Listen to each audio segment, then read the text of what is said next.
All right. FM mode, Bluetooth mode, off mode. Okay. For the very first sentence, the environment contributes to atlas visual sharpness. First phrase, visual sharpness. This phrase. Visual. When it comes to visual, it means your appearance. How do you look? And when people look at you, their very first moment is gonna be the impression on your appearance, on your overall look. So that is the word visual.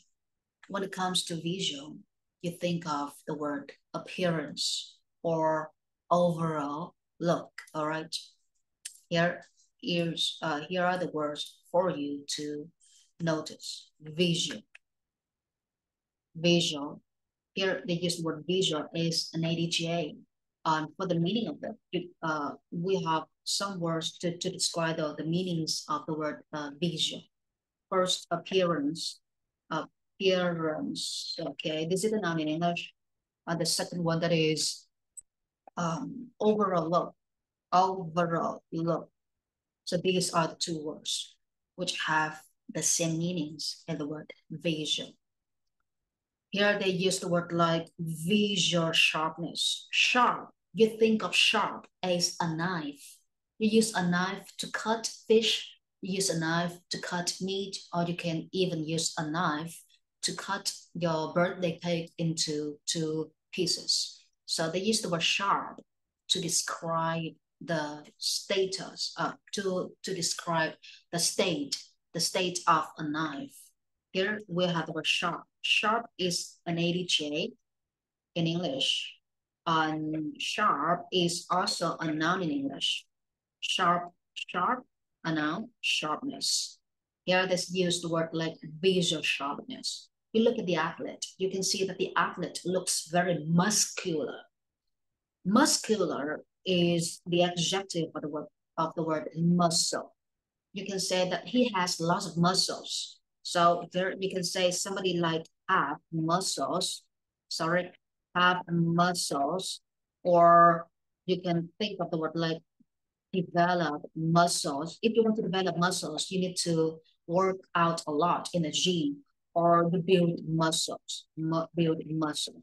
So these are the phrases for you to use with the word muscle. Like if I want to look big and tall, I'm going to practice a lot in the gym in order to have muscles on my arm, muscles on my shoulders, muscles on my legs. But here they use the word like visual sharpness. So what is visual sharpness?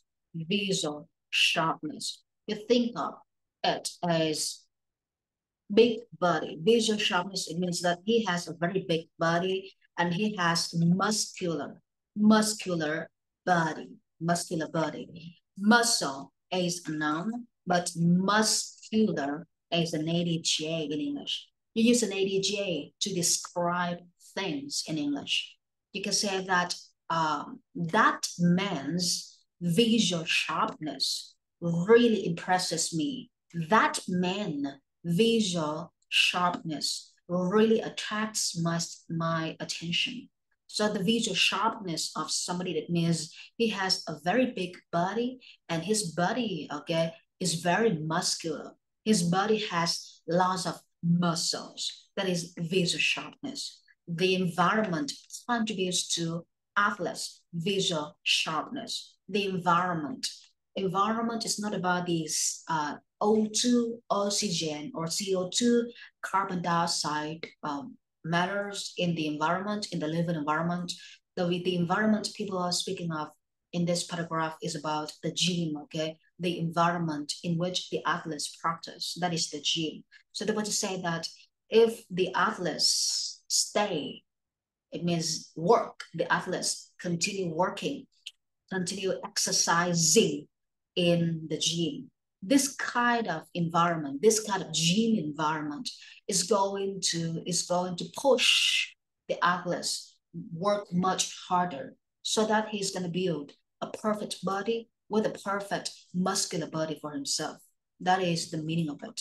Because okay, they say that the environment contributes to it, means that the environment help helps the athletes become motivated in working out. I use the word like working out, or you can use the word like exercise. We have two words, meaning working out and exercising. This is the meaning of this sentence.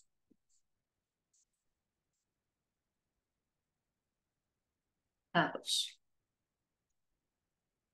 Here, they use the word contribute. When you contribute to something, it means you work in order to achieve something. I contribute myself to help you to improve your English. It means I will do my best. I will do everything in my power, in my ability to help you get English as fast as possible. That is the word contribute to. So here they say that the environment contributes to, it means the environment helps other people to become something. That is the first sentence. The environment contributes to athletes' visual sharpness, which means the environment helps the athletes become motivated, or this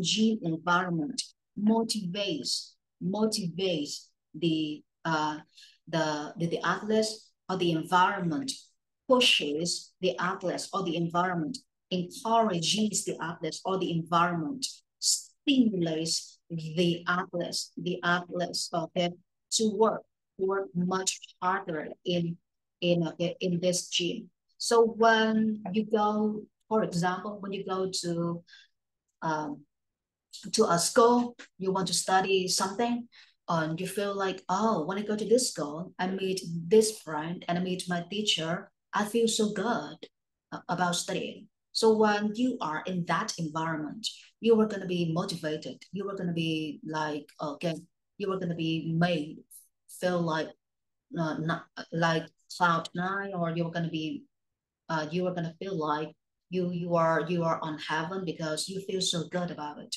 And when some people or some kinds of environment makes you feel so good about something, you are going to push yourself, work harder for that thing. For example, just think of English. Your parents build you a very beautiful room. And when you are in your room, you feel very comfortable, and you look around your room, it's just like, oh, this room is so good for me. This room is so modern. This room is so beautiful. This room is so well invested for me. So when I sit in this room, I feel like I need to work much harder. So that kind of room, that kind of decoration, that kind of environment is going to help you feel motivated for you to work more. So let's look back at the sentence. They say that the environment contributes to athletes' visual sharpness. But athlete's visual sharpness, or athlete's good muscular body. So when the athletes go to this gym environment, he is in this gym center, and this gym center is very, very extraordinary, is very brilliant, is very beautiful. In this gym, lots of people with perfect bodies around him. So when the athlete is surrounded by lots of beautiful people with muscles, he's gonna feel very good. And when he sees lots of people with beautiful body, he's gonna make himself work much harder to be as good looking as other people. That is the meaning of this sentence. The environment contributes to athletes' visual sharpness. So here we have the word like visual sharpness. And let's move to the Vietnamese translation of this sentence. The environment contributes to athletes' visual sharpness. Let's look at the word visual sharpness in Vietnamese. Visual sharpness. Visual. When you think of the word visual, you think of what you see by your eyes, right? Vietnamese Visual sharpness trong tiếng Việt, cái visual được gọi là những cái gì mà mình thấy được bằng mắt. Những gì thấy được bằng mắt được gọi là visual. Còn cái gì mà gọi là nét, rất là bén, rất là nhạy thì người ta sẽ dùng từ sharpness. Sharp là tính từ, sharpness là danh từ trong tiếng Anh. Sharp là tính từ, bén hoặc là nhạy hoặc là nét. Còn sharpness là sự sắc nét, sự gọi là sự sắc nét là sự nhạy bén nè, hoặc là độ bén của dao hoặc là kéo thì người ta sẽ dùng từ sharpness. On here mình đang dùng từ visual sharpness, và ở đây nó đang nói về môi trường, nó đang nói về cái sự đóng góp, nó đang nói về cái độ sắc nét của gọi là của những cái vận động viên. Thì khi mà dịch ra cái câu này nó chả có ý nghĩa gì trong tiếng Việt cả, nó làm cho bị rối lên. Tại vì muốn hiểu được tiếng Anh thì phải hiểu từ từ cái từ vựng tiếng Anh ra, chứ không có thể nào mà hiểu từ vựng tiếng Anh bằng 100% nghĩa tiếng Việt hết. Tiếng Việt chỉ là công cụ để cho mình nắm bắt được tiếng Anh ở một cái mức độ nào đó nha, nhanh thôi. Còn lại mình phải hiểu từ cái gốc từ vựng nó ra mới được. Gốc từ vựng ở đây là phải hiểu từ gốc từ vựng tiếng Anh.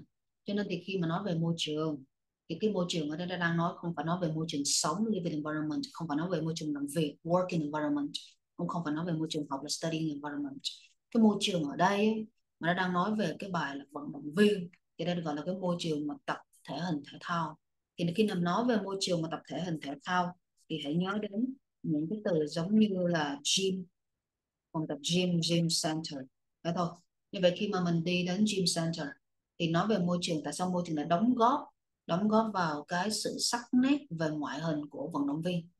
Nói về môi trường thì mấy bạn phải tập cái câu này nè, nếu mà đọc không hiểu là do cái sự cái sự hiểu về đời sống của tiếng Việt của mình nó quá hạn hẹp đi, giống như là mình chưa có đi va chạm ngoài đời, hoặc là mấy bạn cái lối sống của mấy bạn nó không có phong phú. Ví dụ như mấy bạn tiếp cận được nhiều người, mấy bạn trải qua nhiều cái tình huống trong cuộc sống, thì khi mấy bạn đọc một cái câu văn thì mấy bạn sẽ hiểu được nó ngay, tại vì cái tình huống đó mấy bạn đã trải qua trong cuộc sống rồi. Còn bây giờ mấy bạn học văn mà mấy bạn chưa có trải qua cái giống gì hết thì mấy bạn đọc cái câu này mấy bạn cũng chả hiểu. Thì trong cái lớp này là chắc chắn là bạn Bi hiểu nè, Vi hiểu nè, Thư thì chắc là hiểu nôm na, còn Vi cũng chưa hiểu rõ đâu, nhưng mà Phong, Bi chắc chắn là sẽ hiểu rõ cái câu này. Như vậy khi mà bây giờ mình nhìn lại nhé, the environment contributes to athletes visual sharpness.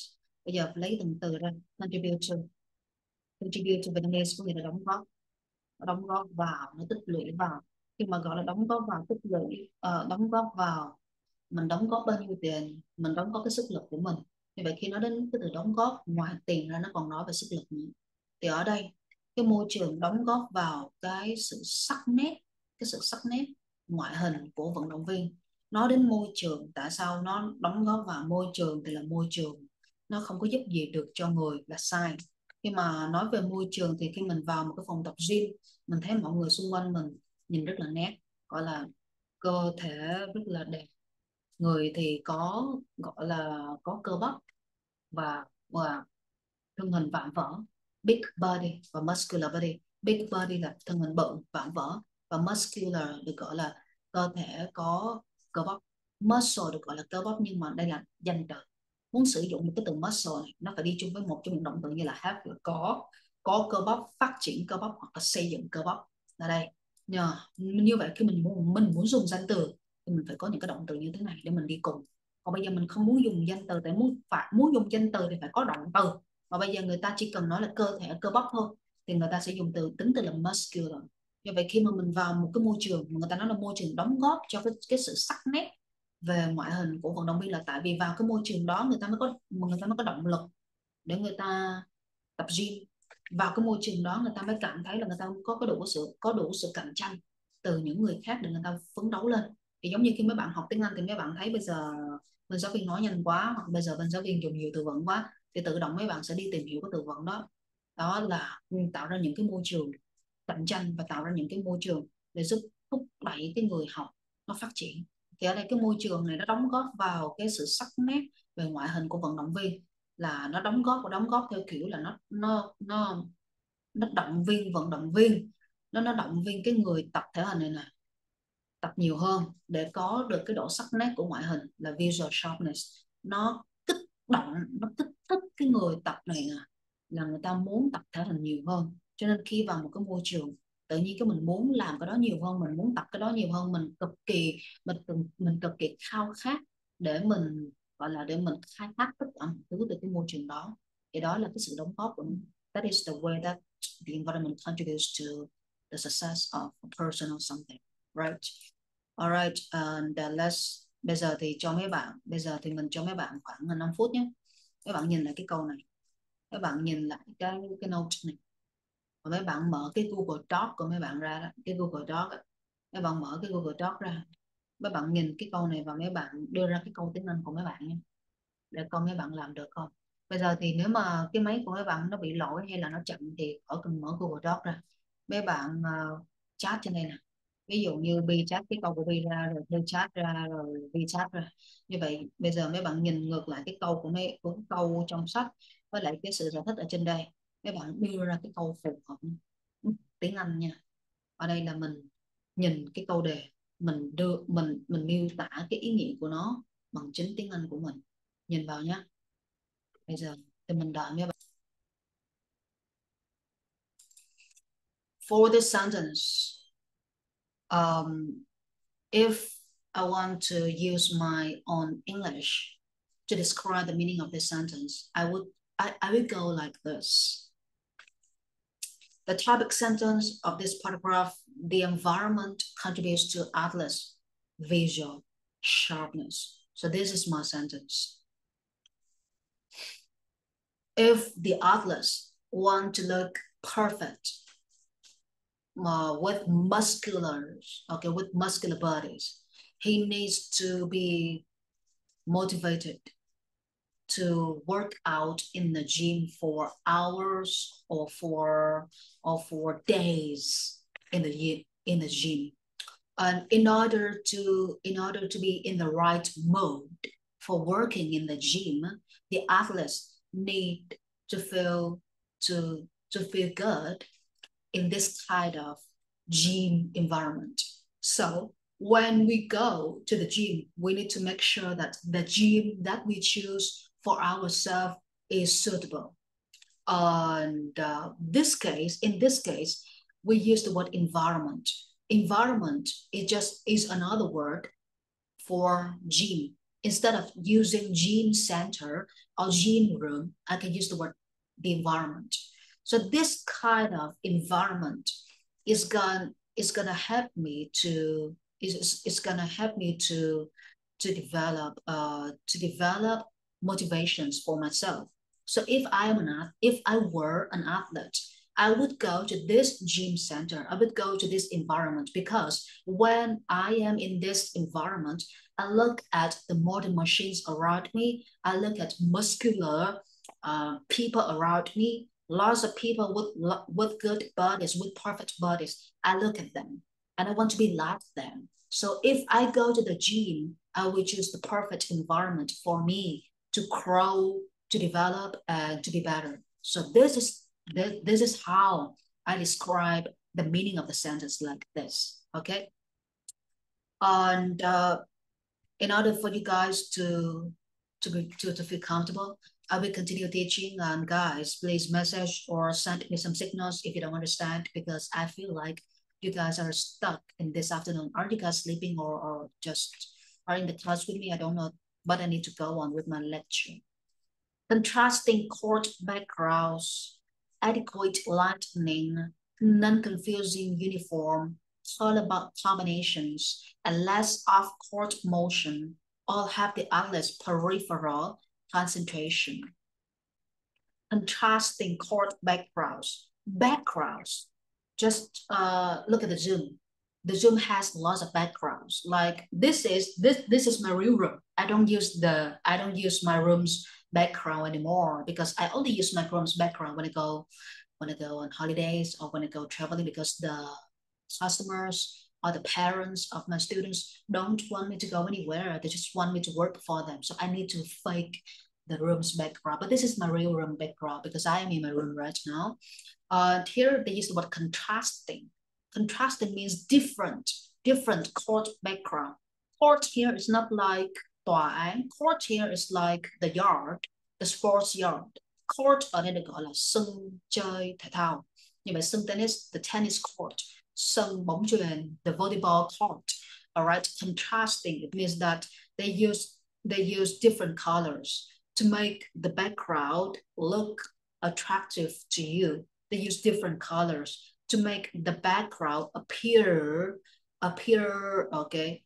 right in front of your eyes. Okay, so contrasting, cái từ contrast mà thêm in ở đây không phải là động từ thêm in mà đó là tính từ trong tiếng Anh. Tại một số động từ thêm in nó sẽ có thể thay thế bằng tính từ nha các bạn. Như vậy ở đây contrasting court backgrounds. Backgrounds đây được gọi là cái nền. Backgrounds không phải là lý lịch nữa. Thường người ta sẽ gọi là check background, check her background. Và bây giờ cái tuổi gen của mình tuổi Gen Z, Gen Z ấy, thì người ta sẽ dùng là check var. Khi mà mình dùng check var, check her var, check his var, it means mình sẽ check cái lý lịch người đó, check cái Facebook người đó, check cái Instagram của người đó, check cái TikTok của người đó để xem coi cái người đó là ai, thực sự là ai hay là fake account, nick ảo. Như vậy người ta sẽ dùng từ check var để check background. Từ chuẩn là background profile được gọi là lý lịch, và cái từ background được gọi là cái nền, cái phông nền. Right? You go to the wedding, you will see the background on the stage because you and the groom and the bride are gonna stand together and take pictures. And behind you is a very beautiful background of a wedding party. And that is the background. But here, let's look at this. They are talking about the background of the gym environment. So they will use contrasting colors. Contrasting colors, it means different colors, but these colors back up for each other.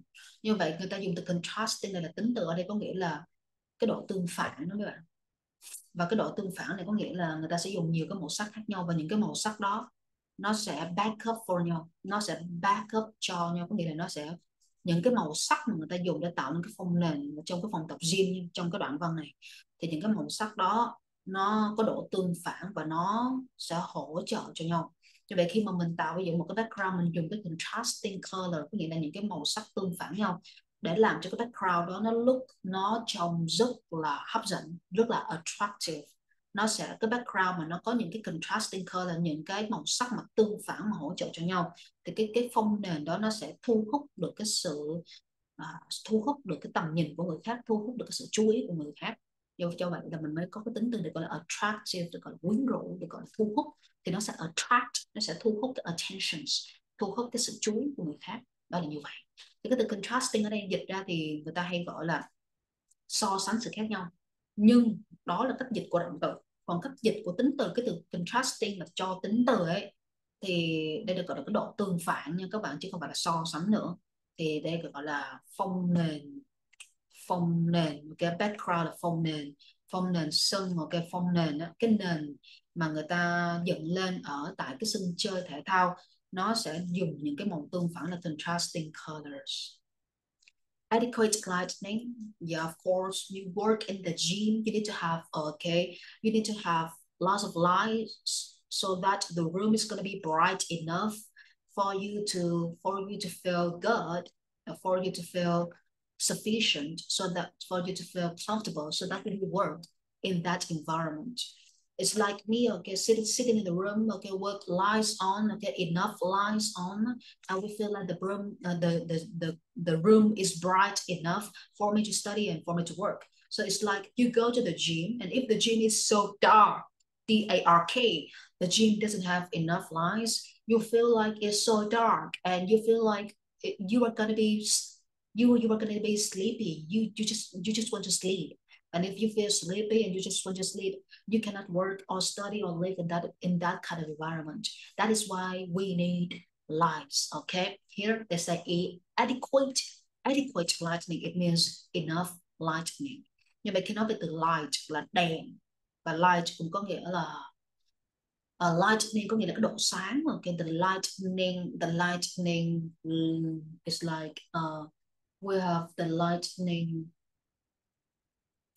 You can fix the lightning of modern light, like you can increase, you can increase the volume of the lightning in order to make the light become brighter, or you can decrease the volume of the lightning in order to make the light become darker. Như vậy đối với một số cái đèn ở trong cái thế giới hiện đại modern như ngày hôm nay thì những cái đèn nó sẽ có cái volume thì người ta hay gọi là cái âm lượng của âm thanh đúng không, nhưng mà cái volume còn được gọi là cái cái độ chỉnh của một cái đèn. Mình có những cái nút gọi là đối với những cái đèn mà đèn led nha, mà hiện đại thì mình increase, mình tăng cái độ đèn lên thì cái đèn nó sẽ sáng cực kỳ, và mình giảm cái độ đèn xuống thì cái gọi là đèn nó sẽ giảm cái độ sáng xuống, là như vậy. Như vậy mình có cái từ sáng được gọi bright và cái từ đen tối được gọi là dark. Như vậy cái rooms mà nó dark quá, nó tối quá thì mình cũng sẽ không có thể làm việc được, không có thể sống được luôn, vì lúc nào mình cũng sleepy á, nghĩa là lúc nào mình cũng có cảm giác buồn ngủ cả. Đó là như vậy. Như vậy adequate lightning có nghĩa là adequate là cái từ khác dùng cho từ enough. Nếu bạn dùng từ enough cái ai cũng hiểu hết, mình phải dùng từ adequate để cho cái câu cú văn phạm mình nó hay lên, hay nên. Như vậy đây là adequate lightning có nghĩa là đủ cái độ sáng. Và lightning mình có thể đi dùng là lightning volume, có nghĩa là cái độ sáng đó mình chỉnh nó lên được, và mình cũng có thể chỉnh nó xuống được. Thì ở đây mình đang có cái từ được gọi là number 3, lightning volume, đây được gọi là độ sáng. Thì đối với lightning volume thì mình có thể increase, mình có thể tăng cái độ sáng đó, hoặc là mình decrease, mình có thể giảm cái độ sáng nó xuống. Và khi mình tăng mình giảm thì mình sẽ có một cái từ rất là hay là dark. Ok, dark đây được gọi là tối, ok, hoặc là light, sorry, bright đây được gọi là sáng trong tiếng Anh. Cái gì tối quá thì mình sẽ tăng lên để nó sáng lên, và bright có nghĩa là sáng quá thì mình sẽ giảm cái độ nó xuống để cho nó dịu đi. Okay, so this is they are talking about the quality of light in the gym environment. If you go to the gym to work out, you need to make sure that this gym room is bright enough for you to work. This gym room has enough lights so that you will easily and effectively focus yourself on exercising in the gym. If the gym is so dark, if the gym doesn't have enough lights, when you go there, you work, you always feel sleepy and you don't want to work out, you just want to sleep in the gym. That is why lights are very important in all kinds of environment. All right. Non-confusing uniform color combinations. Non-confusing uniform. It's like I wear this black, okay, I wear this black sweater because I feel cold. I always feel cold in all kinds of weather. It's just crazy like this. So I could say that my non-confusing fashion style, because when you feel hot, I feel cold. When you feel cold, I feel hot. So it's like my lifestyle is non-confusing. When I say that it's non-confusing, it means other people look at you, they know that you are unique. Other people look at you, they don't confuse you with other ones. So that is non-confusing. You look at something, you can say that is non-confusing. It means that is it. It is it. Nothing is like it. Nothing is the same as it. That is non-confusing. It doesn't make you, when you look at it, it doesn't make you think of another things the same as it. It makes you think about it, the only one. That is non-confusing. Non-confusing uniform color combinations. It means the uniform for you to wear to practice, okay, to exercise, the uniform for you to wear to exercise in this environment, the uniform for you to wear to work out in this environment is okay. It's not like the others uniform in the other working environment. That is the meaning of it. All right, non-confusing uniform color combinations. Như vậy khi mình dùng cái từ confusing, khi dùng từ confusing người ta sẽ nghĩ đến là cái gì nó làm cho người ta nó làm cho người ta rối lên. Cái gì mà làm cho mình rối lên thì mình sẽ dùng từ confusing, rối hoặc là lúng túng. Rối lúng túng mà nó nhìn giống nhau quá, nó nhìn mà không có gì khác biệt hết thì người ta sẽ dùng từ confusing. Còn cái gì mà non-confusing có nghĩa là nó không có gây ra cái sự giống nhau, nó không có gây ra cái sự mà lúng túng khi mình nhìn vào nó không có gây ra cái sự bối rối lo lắng, thì người ta đang dùng từ non-confusing ở đây. Non-confusing uniform color combinations có nghĩa là cái sự kết hợp màu sắc, ok, dành cho cái đồng phục nó không gây nó không giống những chỗ khác.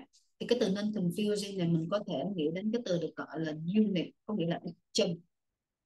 Như vậy khi mà mình mặc cái bộ đồng phục mà nó chỉ mang cái tính đặc trưng của thương hiệu đó thôi, thì người ta nhìn và người ta biết đó là đó. Nhưng mà bây giờ người ta nhìn màu đỏ là người ta nghĩ đến rất là nhiều thương hiệu, người ta nhìn cái màu xanh người ta nghĩ rất là nhiều thương hiệu luôn. Thì khi mình mặc đồ màu đỏ màu xanh chỉ thay đổi một cái hình, giống như là người thì ghi là người ghi chữ V đi, rồi người thì ghi chữ Y đi, thì mặc dù người ta ghi chữ V, người khác ghi chữ Y, nhưng mà cùng một cái màu sắc là màu vàng đi, thì khi mình nhìn vào như vậy, mình nhìn cùng một màu mà nó chỉ thay đổi cái tên thôi, nó thay đổi cái hình thôi, thì mình vẫn nhận diện đó sao cái thương hiệu này nó giống cái thương hiệu này, sao cái công ty này nó giống công ty này, sao cái trường này giống cái trường kia. Thì đó thì người ta sẽ gọi là confusing, nó rất là rối. Tại vì nó giống nhau quá, the same, okay, they are the same, they are so similar to each other. Còn nếu mà mình mình nhìn vào một cái thương hiệu, mình nhìn vào một cái đồng phục nha, mình thấy là nó rất là đặc trưng, tại vì cái người đó luôn luôn mặc cái đồ đó, cái người đó luôn luôn thích cái màu đó, và cái người đó cái tính là như vậy, và nó mang cái nét đặc trưng của một con người, đặc trưng của một con người, đặc trưng của một cái thương hiệu, đặc trưng về cái cách làm việc đó, thì người ta sẽ dùng từ non-confusing, hoặc là người ta dùng cái từ chuẩn là từ unique, tại vì cái đó nó rất là đặc trưng. Khi mà các bạn đặc trưng có nghĩa, người ta dùng cái từ đặc trưng có nghĩa là nó là duy nhất, the only one, nobody can copy it, even if somebody tries to copy the way that you do something or try to copy your uniform, they don't look the same, because the way that you design your uniform, the way that you combine the colors together to make this uniform is different from anyone. So that is how you make your brand or you make your logo become unique. Yeah. Ở đây người ta dùng từ combination, đọc cái từ combination đọc nghe rất là khoái cái miệng ha, thì đọc từ nó càng dài đọc nó càng hay. Combination được gọi là cái sự kết hợp trong tiếng Anh, và khi mà mình dùng cái động từ kết hợp thì mình nhớ cái động từ combine, mình kết hợp A với A là combine A with B, thì khi mình kết hợp cái này với cái kia để tạo ra một cái gì đó, thì đó là một cái sự kết hợp, là combination. Thì đây là danh từ, còn đây là động từ trong tiếng Anh. Khi mà mình học là mình phải biết cả hai, tất cả các loại từ, cả loại từ của nó để mình vận dụng được nó. Thì ở đây mình nhìn nha, nguyên một cụm này người ta ghi là non-confusing uniform color combinations, thì đơn giản là cái sự kết hợp màu sắc, cái sự kết hợp màu sắc đặc trưng của cái đồng phục. Thì khi mình đến cái environment này, cái gym environment này, mình qua cái uniform này, thì người ta nói, oh, this gym is that gym, okay, nobody wears this kind of uniform like this gym. Đó là như vậy. A less off-court motion all have the athlete's peripheral concentration. Off-court motion, off-court, cái gì mà off có nghĩa là không còn làm việc nữa, như vậy off-court có nghĩa là ngoài cái sân chơi, cái sân để chơi thể thao, ngoài cái sân chơi ra, thì không có một cái gọi là không có một cái sự di chuyển dịch chuyển nào ngoài sân chơi. Ở đây dùng từ less có nghĩa là những cái sự mà hoạt động, những cái hoạt động ngoài sân chơi sẽ ít đi. Càng ít hoạt động ngoài sân chơi thì nó sẽ giúp cho vận động viên, nó sẽ giúp cho vận động viên giữ được cái độ tập trung trong cái trong trong cái quy trình tập luyện thể hình của họ. Như vậy câu này có nghĩa là gì? Ở đây thì nó liên quan đến cái vấn đề ở ngoài cuộc sống nhiều hơn là cái câu cú nha. Đọc một câu nó phải liên quan đến cuộc sống, kinh nghiệm sống của mình, nó sẽ cho mình thắng ở cái reading đó mấy bạn. Ở đây thì less off court motion, thì bây giờ mấy bạn tưởng tượng nha, đi học đây là tập thể hình, thì khi mà mình tập thể hình, tập thể thao, và đặc biệt là mình là vận động viên, thì mình sẽ tập trong một cái sân dành riêng cho thể thao. Thì khi mình trên sân, mình trong cái sân đó, mình làm mọi thứ theo tất cả các bài tập mà người ta thiết kế. Thì khi mình đứng trong sân thì mình sẽ học, mình sẽ tập luyện, mình sẽ tập thể dục thể thao đúng như quy trình mà lớp yêu cầu. Còn ở ngoài sân thì người ta sẽ dùng từ off court motion. Ở ngoài sân, khi người ta bước ra ngoài sân, người ta đứng ở ngoài sân, người ta nhìn vào trong, thì người ta những người đứng ngoài sân được gọi là khán giả, hoặc những người đứng ở ngoài sân được gọi là fan hâm mộ. Những người đứng ở đó chỉ có cái công việc là gọi là hô hào mà để động viên những cái người đang tập thôi ở trong sân, nhưng mà người ngoài sân là để động viên người trong sân. Còn ở đây người ta ghi là less off court motion, có nghĩa là những người mà đứng ở ngoài sân. Off court có nghĩa là ở ngoài sân. Khi mà đã ra ngoài sân rồi thì mình không cần thể hiện bằng cách là mình tập những cái hành động, bằng cách là mình hoạt động, mình cứ tập thể hình thể thao rồi mình cứ múa máy này, để mình thể hiện. Thì khi mà người ta dùng là less off court motion có nghĩa là càng ít sự tập luyện ở ngoài sân, thì tất cả những cái tình huống mà ít sự tập luyện ở ngoài sân sẽ giúp cho vận động viên, ok, sẽ giúp cho vận động viên duy trì được cái độ tập trung của họ. Tại vì khi vận động viên đứng ở trong sân thì họ nhìn ra ngoài sân, họ thấy là không có ai ở ngoài sân thể hiện hết. Còn bây giờ người ta đang là vận động viên thể hình, người ta đang đứng ở trong sân, mà cả đám khán giả đứng ngoài sân tự nhiên cái cầm tạ lên tập, là tự nhiên cái đứng múa những cái gọi là những cái exercise, những cái dạng bài tập của thể hình thể thao, thì chắc chắn những người vận động viên đang tập ở trong sân nhìn ra ngoài sân thì người ta nhìn và người ta tò mò. Thì khi mà vận động viên nhìn và tò mò, những người khán giả đã đứng ngoài sân mà vẫn cũng tập như y chang người ta, là người ta đã mất cái sự tập trung rồi. Đó lý do tại sao người ta gọi là less off court motion, có nghĩa là những cái sự dịch chuyển, những cái tư thế hoặc là những cái hoạt động activity, những cái hoạt động ở ngoài sân càng ít đi thì sẽ càng giúp cho vận động viên tập trung. Vận động viên đứng trong sân, khán giả đứng ngoài sân, thì khán giả đừng có tập theo vận động viên, hoặc khán giả đừng có thể hiện, đừng có cố gắng tập để gọi là để câu những cái ánh nhìn của vận động viên. Thì khán giả là khán giả không thể hiện, không làm quá, không bắt chước, thì lúc đó vận động viên người ta sẽ không bị mất tập trung. Đó là cách hiểu của cái câu này nhé. All right, and right now it is 3:30 already. Okay, we study together from 2:30 to 3:30, and right now I'm going to give you guys like 30 minutes break and see you guys again at 4 p.m. Như vậy bây giờ thì cho mấy bạn mình cho mấy bạn nghỉ giải lao nhé, tại vì mình học 1 tiếng xong mình phải nghỉ giải lao, chứ không có học liên tục được, mất công rồi nó sẽ bị ảnh hưởng rất là nhiều thứ. Ở đây thì mấy bạn sẽ có nửa tiếng nghỉ giải lao, 4 giờ mình gặp lại nhau nhé. Và khi mà mấy bạn nghỉ giải lao thì đi ăn uống này nọ rồi nghỉ ngơi nha, không cần thiết coi lại bài đâu. 4 giờ gặp lại nhau, học đến 5 giờ là xong vậy nha. Have a nice day, have a nice break time. Thank you so much and see you again at 4 p.m.